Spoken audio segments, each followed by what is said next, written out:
the retina has one of the highest metabolic needs of the body, and the macula has the highest metabolic need of the retina. So I would say it this way: the mitochondria shut down; they're not producing ATP, and the visual system and the eye tissue are in a starvation pattern. So what I actually do in my eye therapy is I take people really far from their status quo, and I challenge their vision. And in challenging their vision, it creates more energy flow, it creates a neurogenesis, and this is a way they're able to improve their vision pretty immediately. And I can give more specific examples, but that's a core philosophy for me, is to take people out of their familiar zone with how they see, and immediately it creates more energy in the retinal cells. Hey everyone, I'm Ari Witten and welcome back to the Energy Blueprint podcast. Today I'm with Dr. Sam Berne, who is a holistic optometrist and does some absolutely fascinating work in the realm of eye health and the interface between the eyes and the brain. So welcome, Dr. Sam Berne. I am super excited to have this discussion with you. Thank you. It's really great to be here. Yeah. So you do a lot of unique stuff. You don't just focus on, kind of typical optometry sort of stuff. There's a lot of unique things that you're doing in your work. And I would love if you could just talk a bit about your background and how you got into this, because you have a fascinating personal story, and kind of do an overview of the work that you do. Well, my initiation started when I was about 8 years old. I had a pretty difficult childhood, and I had a learning disability, and my parents took me everywhere to try to figure it out. And we ended up in an eye doctor's office, and I got a pair of nearsighted glasses. It didn't really touch my learning problem at all. And I was a memorizer. That's basically how I got through school, worked really hard. And my eyes kept getting progressively worse. And when I graduated optometry school, I met a holistic eye doctor. He was in his 70s, and I went through his program called vision therapy, which is a form of physical therapy to improve your eyes and vision. He diagnosed me with a condition called convergence insufficiency, which means that my two eyes weren't working together, and my left eye would wander out, and I actually saw double vision. So going through his program, I repaired that, and my reading and learning skyrocketed. And the second thing that happened was that I completely dissolved my really strong nearsighted prescription. So I was able to see 20/20, and I'm 30 years later, I'm still seeing 20/20 at distance and near. Wow. So I was able to, change my prescription. And those two things inspired me to open a practice in the Philadelphia area. And it was a holistic practice, but I had such difficulty getting patients. And so what I did is I went to one of the local hospitals nearby, and I offered my services in the traumatic brain injury clinic. These are patients with double vision, memory problems, vestibular issues. And I applied this physical therapy to the eyes, and it was an incredible success. And so I started to get contracts at other hospitals. And then I worked with the special needs population. So I worked with kids with cerebral palsy and Down syndrome. And that's how I built my practice in the Philadelphia area. And that just started me on the road of helping people from a more holistic perspective. Yeah, and this is fascinating. I think there's a big distinction here, which is that you're doing a lot of stuff that is really kind of outside of typical optometry stuff. I think most optometrists just sort of focus very much on the eyes and not so much on, at least this is my understanding, not so much on the interface between the eyes and the brain. Is that fairly accurate to say? Well, the science says that in fetal development, in the first trimester, the eyes actually grow out from the brain. So every tissue of the eye is really brain tissue. So that brings us into something called neurogenesis, which means that you can regenerate the eyes. And my approach actually helps people do things like reverse cataracts, reverse macular degeneration, reverse glaucoma, improve refractive errors through natural methods. So I'm not using pharmaceuticals and surgery, which actually takes you further away from your healing capability. And over the years, I've had thousands of successes of people who have had these diagnoses. And, it's very scary when you go to the eye doctor and they give you this diagnosis and they basically say, well, we'll watch it, or you're going to go blind and nothing will work. So, I'm there to say, well, actually, there's a lot of things you can do. There's a lot of connections. The eyes actually reflect if there's problems, chronic disease in the body, inflammation, and stress, and we can get into those things.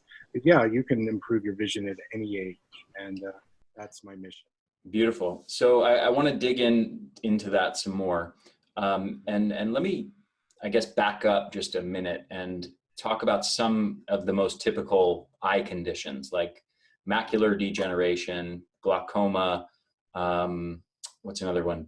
A big one is cataracts. So what, maybe for people who are unfamiliar with those things, could you explain a little bit about what each of those conditions are, and also, if I'm neglecting to mention another condition that's also important, please mention that. Okay, I would probably put dry eye syndrome in there just because of the digital device use. But what happens with our eyes is we get into these repetitive movements. It's a redundancy or a stasis. And this actually shuts down the energy flow in our retina. The retina has one of the highest metabolic needs of the body, and the macula has the highest metabolic need of the retina. So I would say it this way: the mitochondria shut down, they're not producing ATP, and the visual system and the eye tissue are in a starvation pattern. So what I actually do in my eye therapy is I take people really far from their status quo, and I challenge their vision. And in challenging their vision, it creates more energy flow, it creates a neurogenesis, and this is a way they're able to improve their vision pretty immediately. And I can give more specific examples, but that's a core philosophy for me, is to take people out of their familiar zone with how they see, and immediately it creates more energy in the retinal cells. That's beautiful. And as we were talking about a bit before the podcast, you're speaking my language now, because one of my favorite topics that I've talked a few times about on this podcast is hormesis, this idea of temporary metabolic stress, temporary challenges, and how those stimulate the system to make adaptations that ultimately confer resilience or better health or better function. Right on. So like, for example, one of the things I do in my eye therapy is I put people into blurry vision, because blur for most people is, I'm going to get it wrong, I'm going to get injured, I'm scared. But actually, when you go into your blur, and I have reverse glasses that I actually give people, and they have to walk and move and balance. When they take those blurry glasses off, their eyesight is crystal clear. Wow. I also use prism glasses that actually shift people into different parts of their peripheral vision that they're blind about. They're not accessing peripheral vision. That scares the heck out of them. But it actually, what it does is it creates more mitochondria production, ATP, and when they take them off, their eyes actually reset back to a higher functioning state. Eye patch is another disruptor. So when you start using an eye patch, this actually disrupts your habitual way of focusing. It's another way, as you say, creates more energy flow in the eyes and the brain. It's so exciting to see these shifts immediately when you challenge a person's vision. Yeah, that's awesome. I love it. So that's more relevant to macular degeneration. Is that correct? Or is that kind of stuff also relevant to cataracts? How does the stuff you just described fit into, some of the big three conditions? So the three anatomical parts, the macula, the lens of the eye, and the cornea, are what we call avascular tissues, which means there's no blood supply that runs through those areas. They rely on it indirectly. So it's a vulnerable area where the metabolism shuts down. And when the metabolism shuts down, it basically deadens the tissue. Cataracts is an opacity that forms over on the lens. It's dead tissue.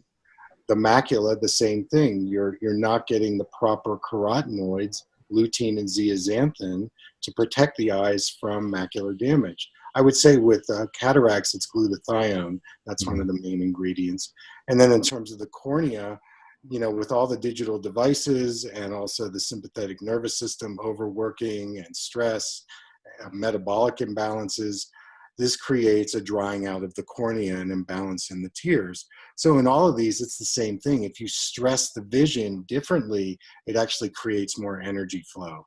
And I use light therapy also. We can talk about how I use color and light to stress the system. I have a very interesting story about how to use light and color.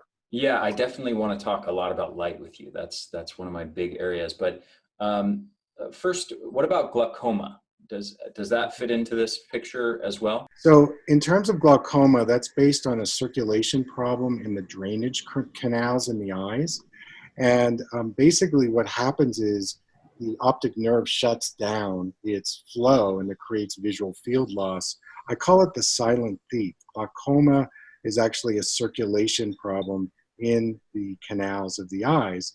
So when you use eye drops, that actually doesn't do very much. And the other thing is doing laser surgery, which actually creates a lot of scar tissue.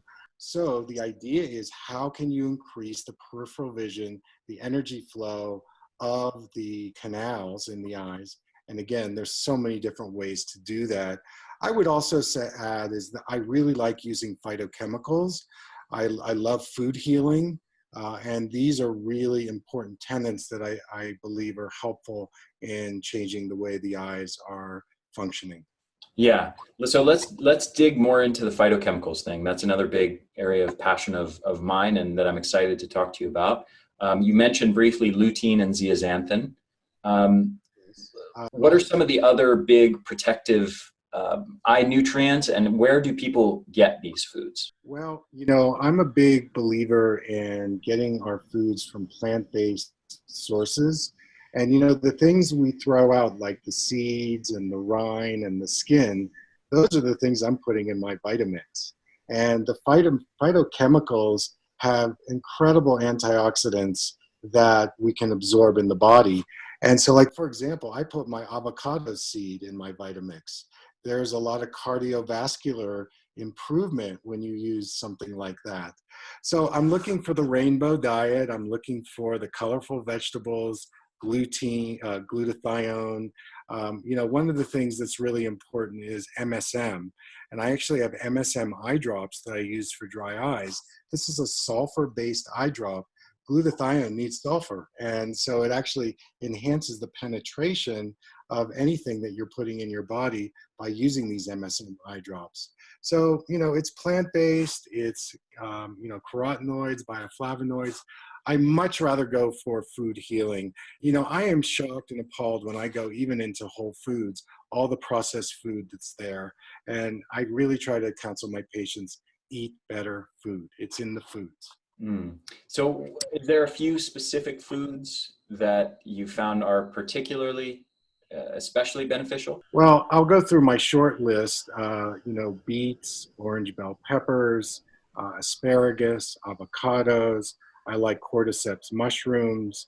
You know, so those are a few of the kale, the spinach, the Brussels sprouts. So again, the green leafy vegetables, anything that's alive, that's colorful, can really help our eyes and our brain and our body. Have you found any research on astaxanthin as it pertains to eye health? So astaxanthin is one of my powerhouses. So if you eat wild caught salmon, it's got that color in it. That's astaxanthin. Yeah, it's a superfood. It's one of my go-tos for macular health, for reversing cataracts. Yeah, I love astaxanthin. Absolutely. Cool. Now, what about antioxidant supplements? How do you feel about, you know, people taking high doses of vitamin C, E, A, stuff like that in supplement form as opposed to getting it from food? I think it's a challenge point because, you know, in my practice, I'll have people come in and they'll be bringing in shopping bags full of vitamins and minerals. And I do kinesiology and, you know, I'm measuring energy compatibility. And I really try to move people away from all of these antioxidants. You know, it actually stresses the liver more. And in Chinese medicine, the liver rules the eyes. And I have people like with floaters. This is another condition. So floaters is basically the jelly-like part of the eye begins to shrink and it pulls away from the retina.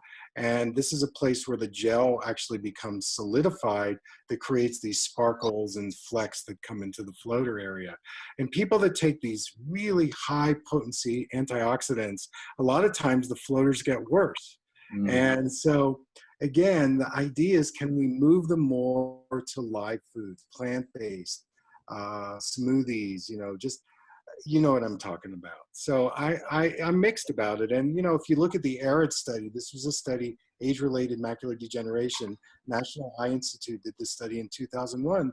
They're saying take C, E, beta carotene, and it reduces your risk of macular degeneration by 25%. So, it's confusing out there for people because they're like, oh, I'll just go take this OcuHealth vitamin and it's got fillers in it and, other toxicities. So if you can eat live food, that's my number one go-to. Yeah.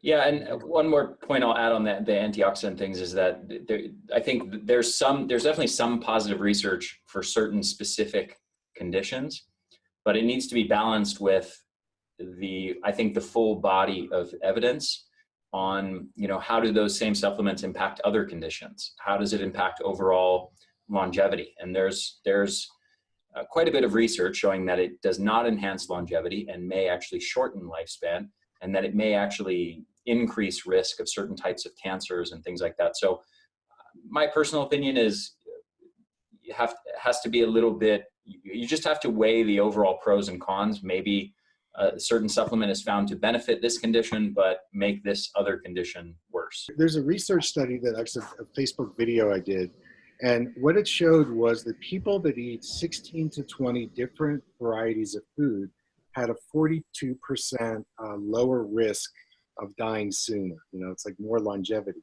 People that 0 to 6 different types of food had much lower longevity. So I'm really pushing a wide variety of food. And yes, there are certain supplements that you can, add a little bit, but you know what? You got to get it through the foods. You can't just take pills. It's not going to work. 100%. Yeah. I'm glad that you're saying that, because that's very much aligned with what I preach to people. So one thing I want to go back to that you briefly touched on before that I think is really, really important is neurogenesis. This idea of being able to support the growth, the creation of brain neurons. So why is that so important, and what's the relationship of that to eye health? Well, as I said earlier, that the eyes originate from brain tissue, so every tissue of the eye is brain. But the new research out there says that there are different ways that you can regenerate the retina.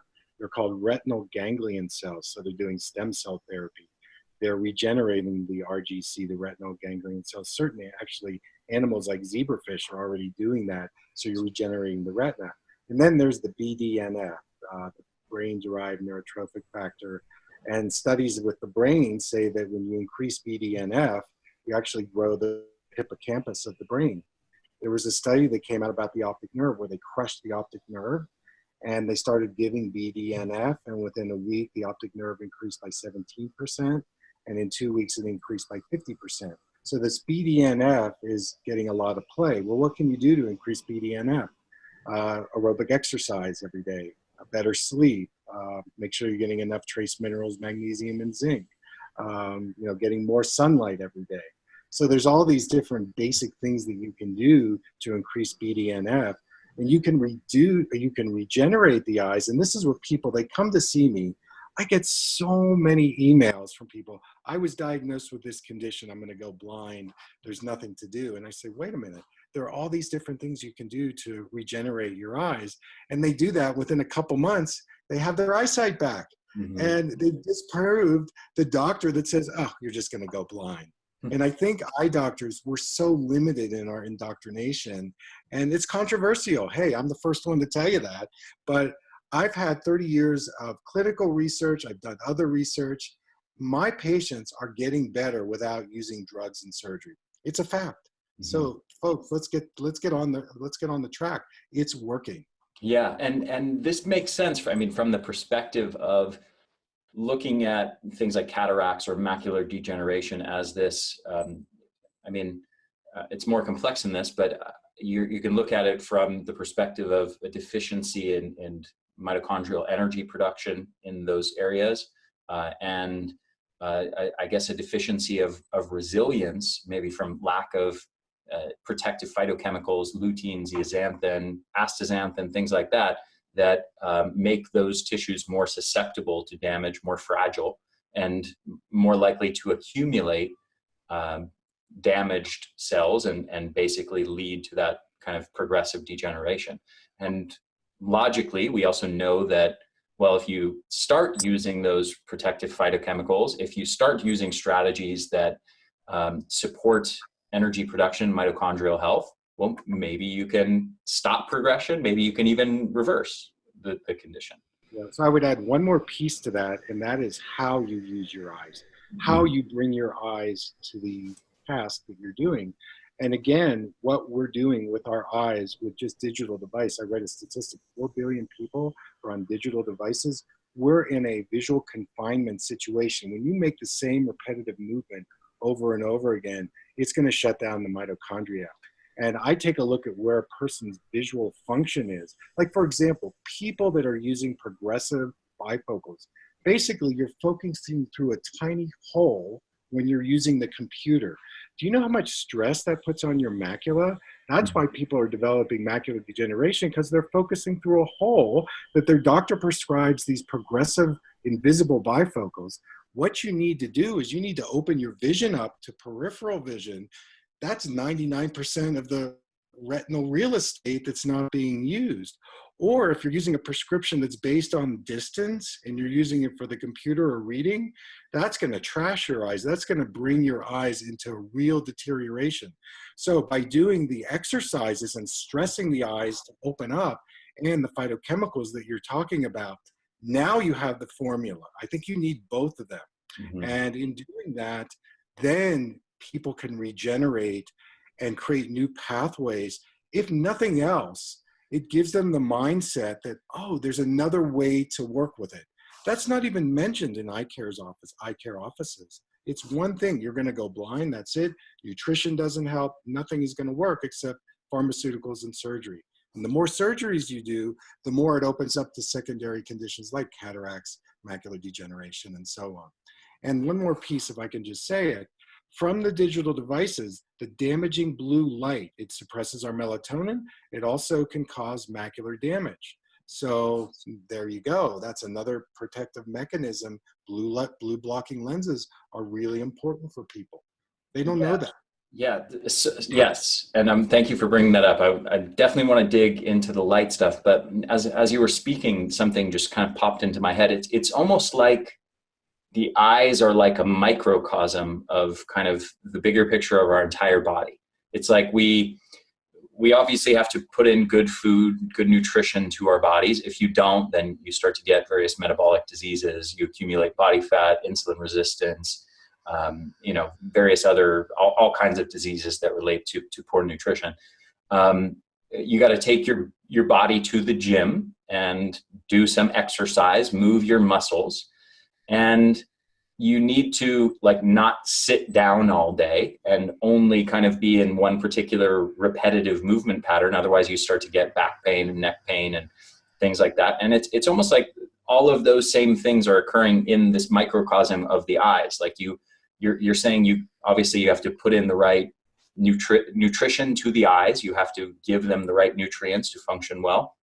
You got to take them to the gym, meaning you have to do certain exercises with your eyes to stimulate them in the right way. And you have to not be what I would say is the equivalent of being sedentary and sitting in a chair all day, which is like what you're talking about, kind of looking at a screen all the time. Your eyes are in this very limited sort of movement pattern. And I mean, anyway, does that resonate with you? That's kind of how I'm seeing things. Yeah, that's how it is. And the thing is, our eyes are so unconscious. We're not even aware of that there's sensation in here. And when you go to the eye doctor, and you're sitting in a dark room and the doctor's flipping lenses, which is clear, one or two. And let's say you're having a bad day and you choose number two and you get the lens and you put it on and you go, man, this is making me so dizzy. I'm nauseous. And the doctor says, hey, don't worry, you'll get used to it. No, thank you. I don't want to get used to funneling my light through this filter that you're giving me, making me nauseous. I'll say one more thing. When you look into the retina, you're actually looking at the brain, you're looking at the systemic health. You can pick up things like diabetes, hypertension, even Alzheimer's now. There's a retinal scan that you could do to pick up that Alzheimer's, the fatty deposits. So the eyes are kind of ahead of what's going on systemically and metabolically. It's a holographic window that you can look into to see this is what's going on systemically and metabolically, and then you can treat it that way. It's not just an isolated system that's separate from the body. And that's what I learned in school. Yeah, it's interesting. It's like, because the eyes are certain parts of the eyes are avascular tissues and more susceptible to damage. It's almost like the canary in the coal mine in a way, like it's the first place to start to get damaged. Right, exactly. That's why when you do a retinal exam, you can pick up things. And when I see diabetic retinopathy, I say, okay, let's look at the insulin level. Let's look at what you're eating. Let's look at your obesity. Let's look at your another thing that's a buzzword now is nitric oxide. I don't know if you've looked at that. So in terms of the eyes, when you start adding nitric oxide, it actually can reduce glaucoma. It can reduce inflammation in the eyes. It can reduce dry eye. So what are ways that you can get nitric oxide? And one way is getting UV light into the eye. That's one way to increase it. I'm sure you have ways to increase nitric oxide. I'd love to hear that. But it's really important for retinal health. And now we're in controversial territory because there's so many, I mean, this is something that comes up a lot for me and the people that I work with, the members of the Energy Blueprint program, is oftentimes I'll get questions from people who have cataracts or macular degeneration. And here I am, I'm telling people work on your circadian rhythm habits, morning light exposure being a very important one of those habits. Get outdoors, get natural light. And then there's this conflict because a lot of these people are being told by their eye doctors, hey, avoid sun exposure, avoid UV light. The bright light from the sun is harming your eyes. So I always, as with everything, I never, whenever somebody has any sort of medical condition, I always say, well, you have to listen to your doctor's advice. I'm just here to present, the science of how this particular habit pertains to health more broadly, but I'm not prescribing it to treat a particular medical condition. So what's your take on this whole light thing? Should people be getting sunlight in their eyes in the morning? Absolutely. We are heliotropic beings. We go towards the light, and light is a food.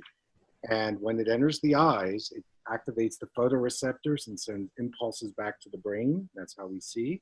There's actually about 25% of the light that enters the eyes goes through this pathway that activates the hypothalamus and the pineal and the pituitary. So we need light to see, and it's very important for our health. It balances our endocrine system, our nervous system. Now, in terms of what you're saying about getting natural sunlight, we need ultraviolet light. Now, there have been studies out there that actually show that if you don't get enough UV light, now you got to substitute or you've got to supplement with vitamin D.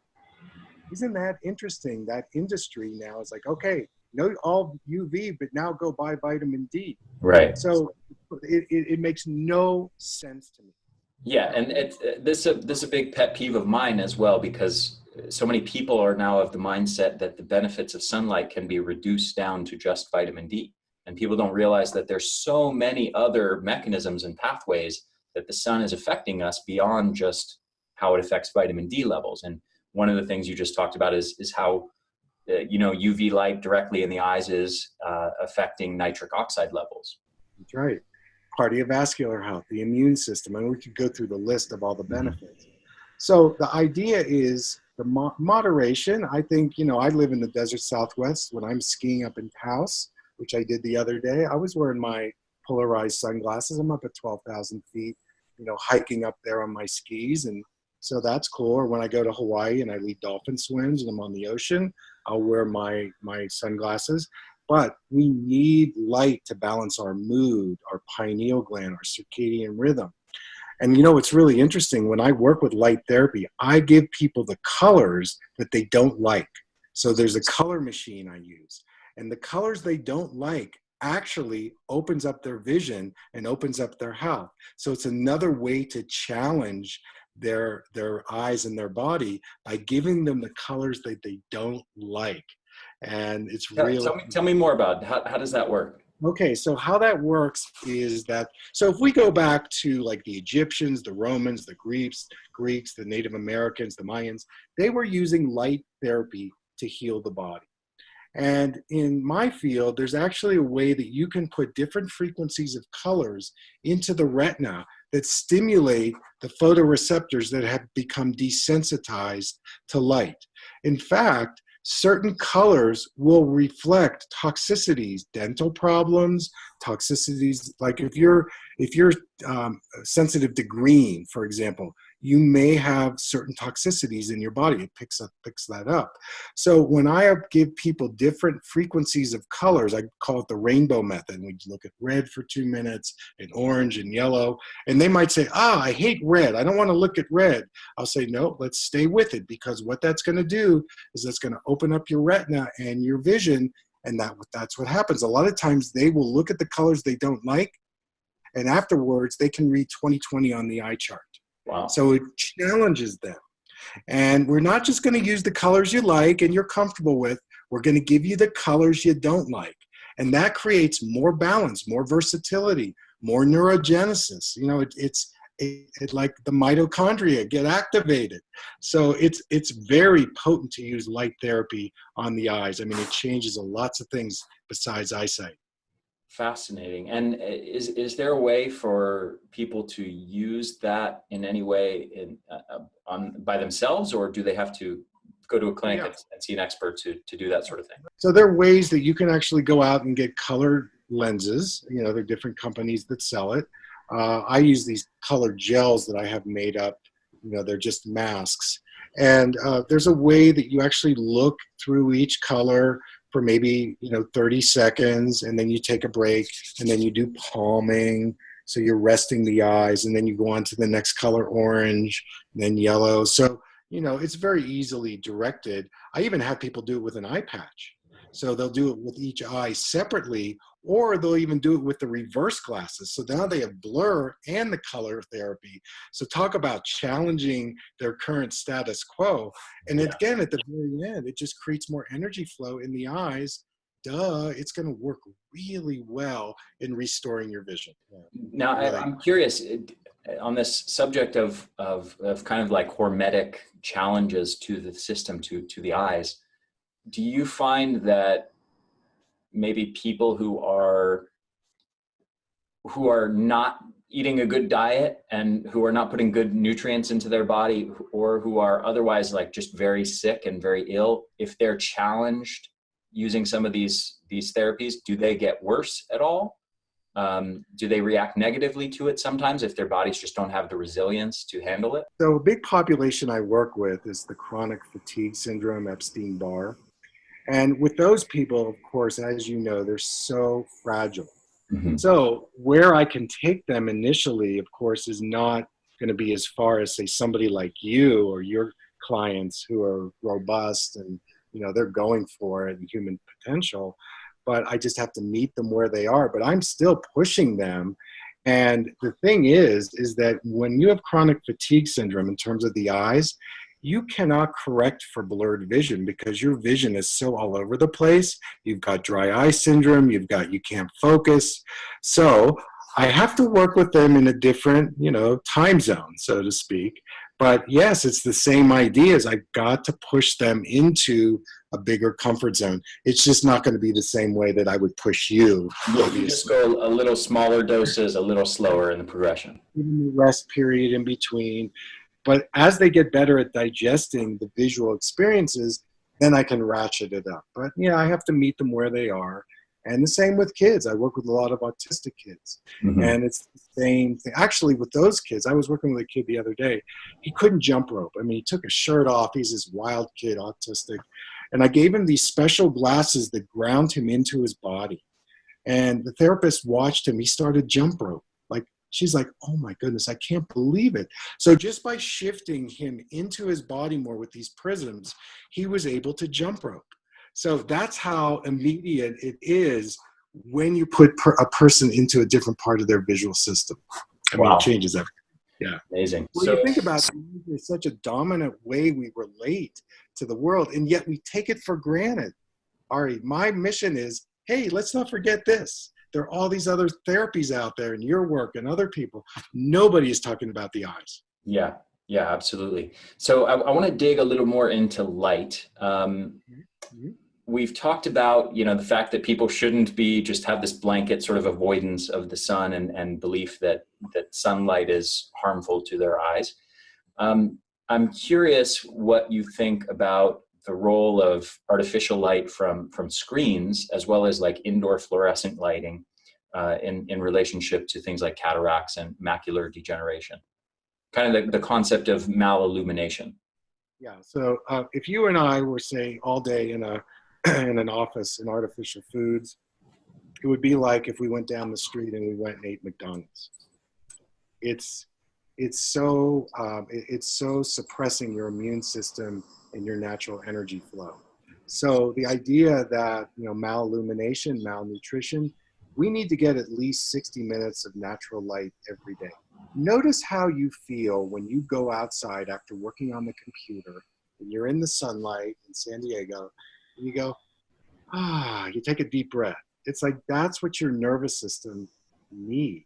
Mhm. So this idea of artificial light, actually you get more dental problems, more hyperactivity. I mean, the research is solid in terms of the light diet. And if you want to protect your eyes for part of the day to use a sun lens, well then get a really good polarized neutral gray lens. You can do that. But I want you to get 30 to 60 minutes of sunlight every day. You can do it before 10 a.m. or after 5 p.m. If you want to wear a hat, that's fine too, but you must get natural light. There's too much fear out there that's pumped into us being afraid of the sun. Hey, we are made of the sun. We are made of photons. Autoimmune, that's what you're basically teaching people to do. So, so many benefits from sunlight. And then in terms of the screens, the blue light, you probably know all this about how it's not good for your eyes and vision. You need to protect yourself, and you need to, take care about the blue light from the digital devices. Well, let's dig into that a little bit more, because when we get natural light outdoors during the day, we're also getting blue light. But when we're getting it from screens, are we getting it in a different spectrum, or is blue light from artificial light from man-made electronic devices from screens, is that different in some profound way from the outdoor natural light, the blue light that we would get from that? Yeah, it's very different because when we're outside, we're actually getting more of the frequencies, and actually the blue light actually increases as the sun starts to set. But on a digital device, basically you're getting this flickering coming at you all the time. It's a very narrow band of blue light, and it's going to damage the macula over time. Again, if your phytonutrients aren't there, if you're toxic, if your mitochondria aren't working, or another thing that's happening now is that people that do get cataract surgery, see, our lens, our original hardware of lens has a pigment that blocks the blue light. But when you get a cataract intraocular lens put in, it doesn't have that protection. And the doctor doesn't tell you that. So then in a year, you start developing macular degeneration, and you weren't told that you don't have the blue blocker in your natural lens, or to even get blue blocking lenses. So all these people now who've had cataract surgery are now getting macular degeneration. Wow. So I think, we need to know what our doctor is putting in our body. Plastic lens, the same thing. I don't want plastic in my body. Do you? So, these are things that, again, you can be proactive. See, what I see about eye doctors in general is that we are reactive. You go into the doctor, here's the drug, here's the steroid, whatever. And my approach is, no, let's be proactive, let's educate you, let's take you far from your status quo, and boom, you've got your vision back at any age, even as you get older. We can't blame it on age. No way. A few more questions on that subject. Should people be wearing certain, like, they're not like the same blue blockers that people wear at night before bed, that like I wear at night before bed, but they make certain blue blockers that block a certain band of wavelengths within the blue spectrum for people to use while working on their computer and things like that. Are you a fan of those or not? So that's a really great question. And I did a lot of research on blue blocking lenses.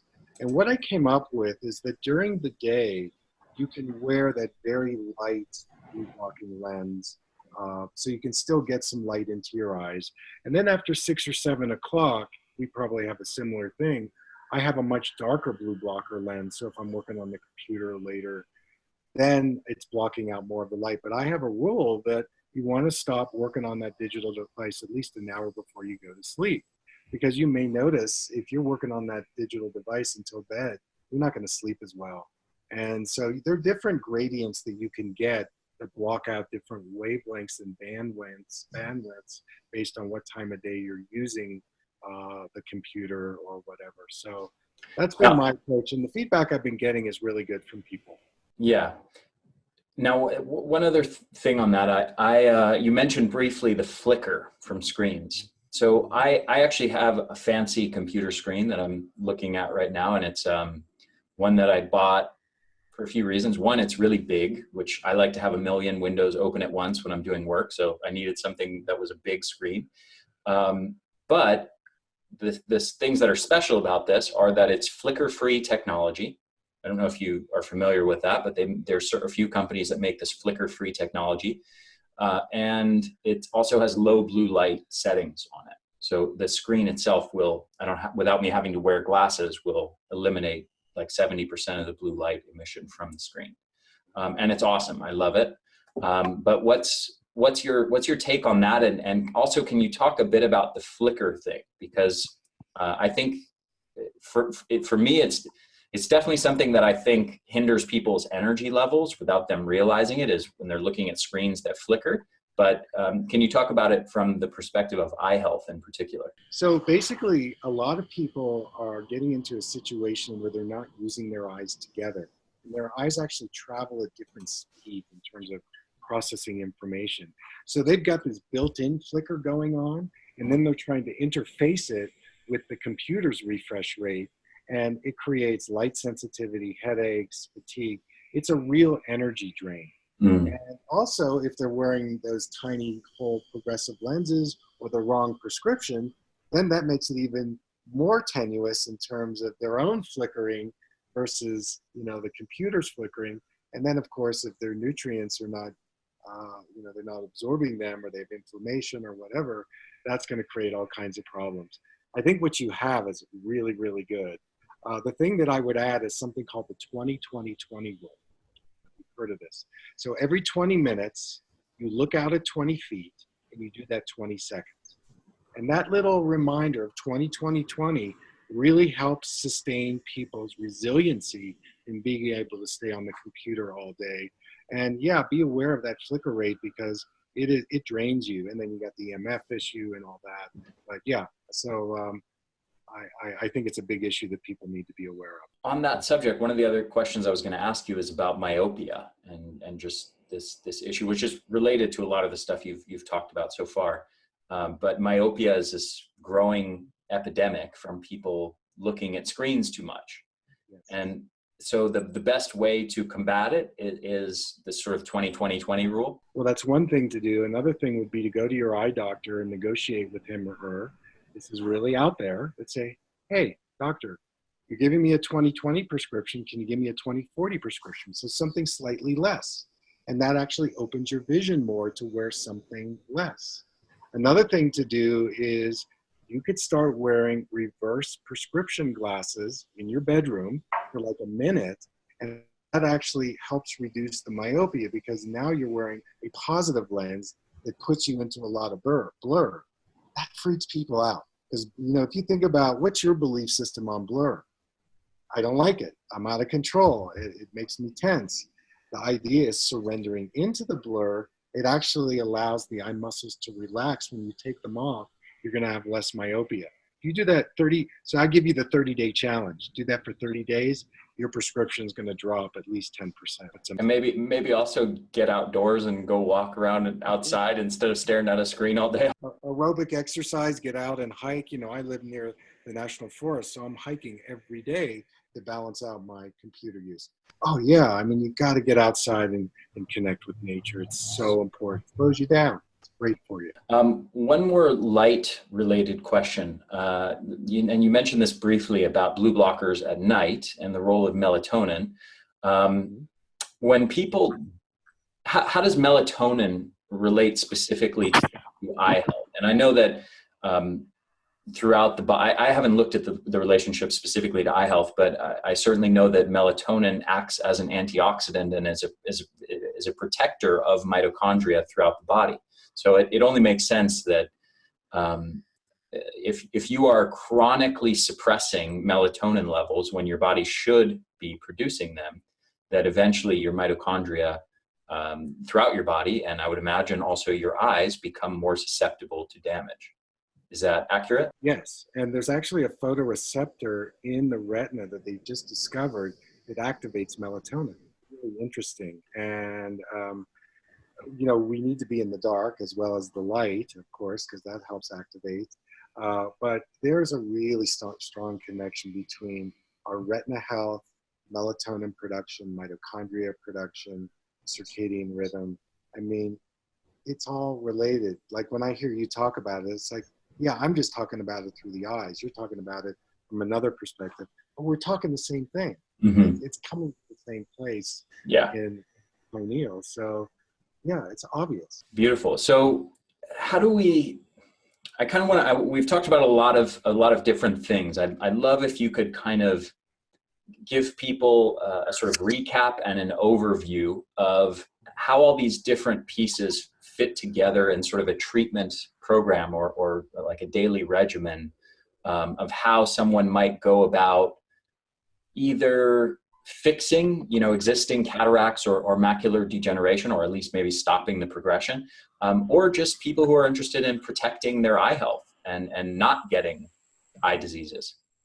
Okay. So we've talked about the kind of the physical therapy, some of the nutrients, the color therapy, and various things like that. How to kind of paint a picture for me of what all of this looks like. All right. So what I would say to somebody out there listening to this podcast, I would break it down into three main points. Number one, do something different than your normal routine with your eyes. It could be take your glasses or contacts off for part of the day in a non-demanding, non-threatening situation.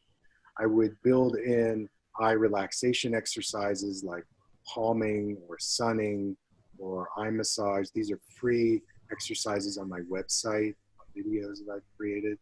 I would say be aware of your phytonutrients, and some key ones would be, the glutathione, the lutein zeaxanthin, making sure you're eating a lot of plant-based foods, and, the rainbow diet, if that's all you can remember in terms of plants, fruits and vegetables.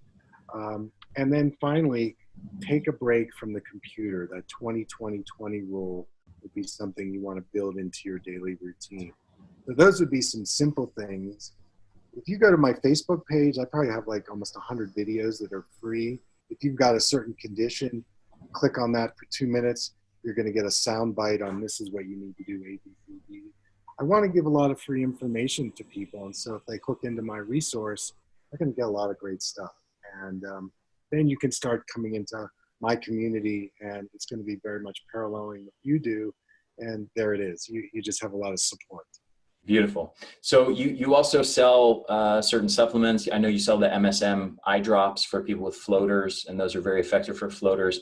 and you have some other stuff you sell. Do you also sell any like programs where kind of that covers how to do all the eye exercises, or where should people go to find out more about that? If you go to my website, drsamberne.com, and you can actually type in the magnifier up in the right corner, macular pucker, that's a big one, or floaters, or cataracts.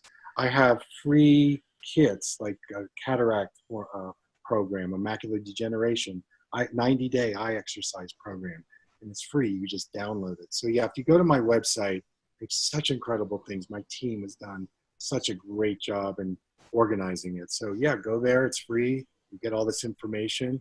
Start working on reducing your cataracts, your macular degeneration, your glaucoma, get rid of your myopia. I mean, there's all kinds of ways that you can help your eyes. Dr. Berne, thank you so much. This has been an absolute pleasure to have this discussion with you.